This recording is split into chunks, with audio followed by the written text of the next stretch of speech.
KPCC രാഷ്ട്രീയകാര്യ സമിതി യോഗത്തിലെ ചർച്ചകൾ ചോർന്നതിൽ നേതൃത്വത്തിന് അതൃപ്തി. മാധ്യമങ്ങൾക്ക് വാർത്ത ചോർത്തി നൽകിയത് ആരാണെന്ന് അന്വേഷിക്കണമെന്ന ആവശ്യവും ശക്തമാണ്.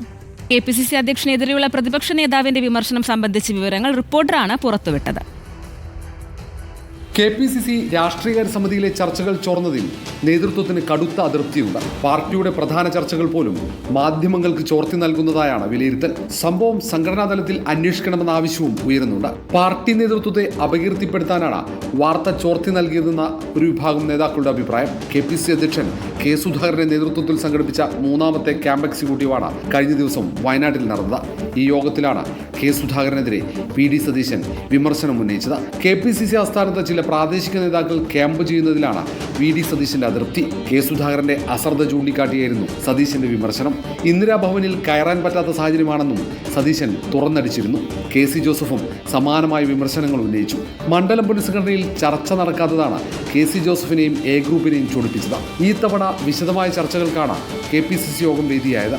തദ്ദേശ സ്വയംഭരണ നിയമസഭാ തെരഞ്ഞെടുപ്പ് മുന്നൊരുക്കങ്ങളായിരുന്നു പ്രധാന ചർച്ച. അതിനിടയിലാണ് രാഷ്ട്രീയകാര്യ സമിതിയിൽ കടുത്ത വിമർശനങ്ങളും ഉയർന്നത്. റിപ്പോർട്ടർ, തിരുവനന്തപുരം.